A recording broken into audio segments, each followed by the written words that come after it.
start with, we made the table frame. So this is roughly about 215 centimeters long by I think about 76 centimeters wide. I'm not entirely sure, but it's around that. And yeah, so basically all we did was I bought these legs off eBay for $9.95 for a pack of 4. I will leave the link in the description. So yeah, we ordered those. We cut them down to the height that I wanted. I think this is around 65 centimeters tall. So I wanted it at a reasonable height because I'm only 5'4", so I don't want something too high that I couldn't reach over for the piggies, so, and it'd be much easier to clean and everything. We started with the top, which is just MDF, and I think it's about 4 mils or something, possibly 6 mils. We got this pre-cut at our local B&Q, and we bought the MDF there as well. So our local B&Q has a saw that does it automatically, and it's just so much easier than having to cut it ourselves. So we got it done there, which was free. Then we used that as the main template and screwed on the table legs directly in each corner. Then next all we used was some pine wood. My mum's boyfriend got this wood from his work because it was just lying around and no one needed it, it was just scrap. So he used that to go into between the 2 legs, obviously either side, so it would be a lot shorter there, but you can see the joint. It's not perfectly great, but we did it all right because our saw was kind of like dying at the time, so the saw blade was getting a bit rough. But all we did there was just measure in between, so depending on what legs you get, you would have to measure in between once you put them on. And then all we did was literally screw those in. So there's a few screws on either side, and you might possibly be able to see the one behind there, I'm not really sure. But yeah, so we screwed it in, so it is super sturdy, like it is pretty well made. We didn't bother, we were initially going to put a middle support in, like the same as this, but just in the middle, and we didn't actually need to because it's actually pretty sturdy by itself. So that was always a benefit and saved us a lot of time as well. Then the next step was to paint it. So once it had all been built and was in my room, I started painting it. Now I used Annie Sloan chalk paint in Antoinette because my dressing table is actually in that colour, and I wanted a similar kind of, not really in your face pink, but a one that would go with my room. So I painted that and I gave it a few coats on everything. Then along the front I wanted something just a little bit different, so I decided to go for some decoupage. So decoupage is just like tissue paper kind of, it's really thin type of paper, and all you do is brush on some PVA glue, put your decoupage paper on top and then glue on top, so that kind of seals it in and everything, so it's nice and sturdy. So I did that all along the front of the cage here. So that was actually quite, I find it really relaxing decoupaging. I've done it to a few other bits of furniture as well, and I just really like it. But I just like the overall effect it has because it's quite subtle, but it's really pretty and a little bit different. So I really enjoyed that as well. The next step was affixing the grids. So this is technically a 2x6 size cage, so obviously 2 wide, as you can see. So all I did to fix these, I personally did this myself just with a hammer and some wire tacks. So I went to B&Q and got some of these. Really nice and easy, and they have like a little round hook, so they hooked it on perfectly for the grids.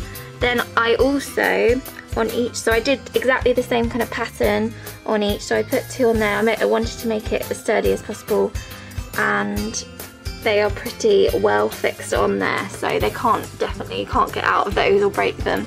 So I also affixed some, get it in focus as well, affixed some, what are they called, cable ties, that's it. So I did one there at the top, one in the middle and one down the bottom. So I did that on every single grid. So that is the plan that you would need to do. Now I did it one square down just to have a bit more stability on the edging. So I wanted this to be nice and rigid. As you can see, it's pretty rigid, and again the cable ties are on the corners and they're like that, but the tacks and everything work really well and are really easy to remove if you were going to like move, or you know, you have to dismantle it for some reason. So that's really useful as well. The last stage was fixing the perspex to the side of the cage. So as you saw in my last cage tour, we did not have a front on it. So we now have a nice sturdy perspex front, which is absolutely great, and I cannot wait to watch the guinea pigs run in this cage. So all we did with that, we just did it now actually, all we did with that was screw it. We had this pre-made cut to size, so it was all ready. We did 2 at that end and again 2 at the other end, and then in the middle we did 2 as well, as you can see, and then we did 1 there and again 1 there. So there's a spacing in between them, but it keeps it nice and sturdy. Now I think this perspex is 4 mils. I think I got 4 mils. And this was from the Plastic Warehouse or something online. I will again put the links down below, but this wasn't too bad. I think it was about £25 for this length and this width. So I got it in the width of a grid, so it's exactly the same width as that, but because we wanted it, I wanted it kind of flush with this, it's a little bit lower than the grid, which is actually a lot easier for me, because if I'm leaning over the cage, it's going to be a lot easier since I'm short. Once we'd fixed that, it was kind of complete, but if you want to go a little bit more overboard, as I always do, you could add what I did now. So I had this washi tape actually lying around, and I wanted to kind of like clean off this edge on both sides and also this edge going along the bottom. So what I did was just stick this washi tape on it and also have it running down the sides and all along the bottom. So I'm really actually happy with the way that turned out as well. And lastly, all I did was make some curtains for the bottom of the cage. I quite liked having it open in a way, but because there's storage is so much stuff I have for the girls that I wanted it to be a lot tidier. So I decided to make these kind of pleated type curtains. Now I don't have a sewing machine, so I was not about to hand sew the length of these curtains, because I actually did it all around 3 sides because we are potentially moving, so I wanted to make sure that it was round the right side, and if we did move, that I wouldn't have to make another set of curtains. And there's Button going past. Button, you wanna say hello? Then in the middle, because I made 2 curtains, I've got the gap so I can easily access things, and there is everything walloped underneath. So that is that. So the last thing to do with the cage, which is not technically done yet, is to put the Corex lining in it so that obviously if they weed it wouldn't go through to the wood, because I do not want that, because that would just be awful. But I've got the extension piece here, which is actually under here, which I'm going to be using. So once they're fungal, they've actually just recently on Thursday had a swab done, all 3 of them, and into the same pot, to see if it comes back with any fungal on them. Now if that comes back, it would take about 2 weeks to have a negative reading, so hopefully, fingers crossed, I really am fingers crossed, that it comes back clear, and then once that's clear we can put them in, and I'm just going to be ecstatic. So yeah, so once that is ready, I can then use the Corex that is in the original cage at the moment and give that a good clean and everything, and join it with some duct tape, probably some waterproof duct tape along, so it will fit nicely underneath the pad. So I will have to move everything out, which is going to be a bit of a pain, but it's going to be definitely worth it.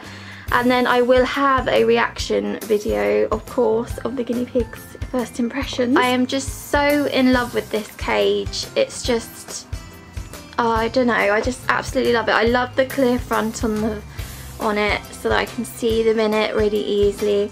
And I am a big fan, if I do boost myself, of my curtains that I made. I think it kind of just makes it and just finishes it off nicely. So that is really everything. So I really hope you enjoyed the video, and I'm also happy to say that we've actually got our shelf up as well. So there's a few bits there, but I will probably do a room tour soon because someone did request one.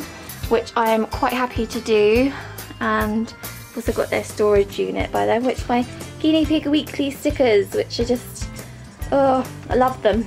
So thank you so much for watching, and hopefully next time you see this cage all the piggies will be in it and I can show you their reactions and then get on with some more cage tours.